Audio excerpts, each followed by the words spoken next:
હિન્દુઓ પર 88 હુમલા થયાનું બાંગ્લાદેશે સ્વીકાર્યું. નારાજ ભાજપ નેતાની એર સ્ટ્રાઇકની ધમકી.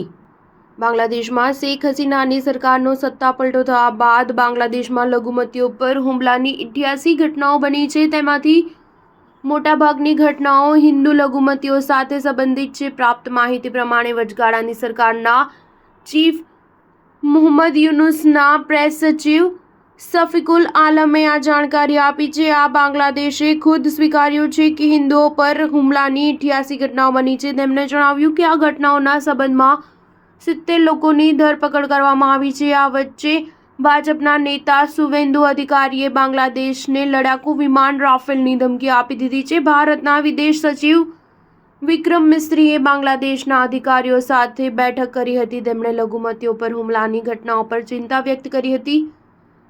હવે આ બેઠકના એક દિવસ બાદ બાંગ્લાદેશ દ્વારા આવા હુમલાઓની સંખ્યા વિશે માહિતી આપવામાં આવી છે.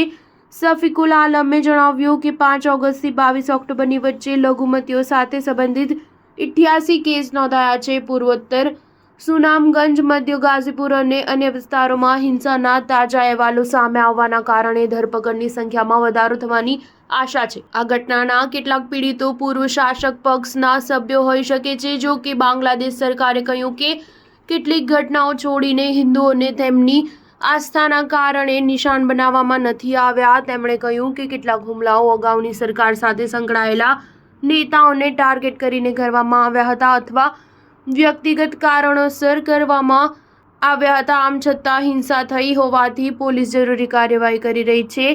આલમે એ પણ સંકેત આપ્યો કે 22 ઓક્ટોબર પછી બનેલી ઘટનાઓની માહિતી પણ ટૂંક સમયમાં આપવામાં આવી શકે છે. આ વચ્ચે ભાજપના નેતા અને પશ્ચિમ બંગાળમાં વિરોધ પક્ષના નેતા સુવેન્દુ અધિકારીએ વિરોધ પ્રદર્શન દરમિયાન બાંગ્લાદેશ પર નિશાન સાધ્યું હતું. તેમણે કહ્યું કે પાડોશી દેશમાં સ્થિતિ વણસી રહી છે. બાંગ્લાદેશ ભારત પર નિર્ભર છે, ભારત બાંગ્લાદેશ પર નિર્ભર નથી. સુવેન્દુએ કહ્યું કે જો ભારત 97 ઉત્પાદનો ન મોકલે તો બાંગ્લાદેશને ચોખા અને કપડાં નહીં મળે. સ્ટાર ન્યૂઝ 7 હંમેશા સચ્ચાઈની સાથે.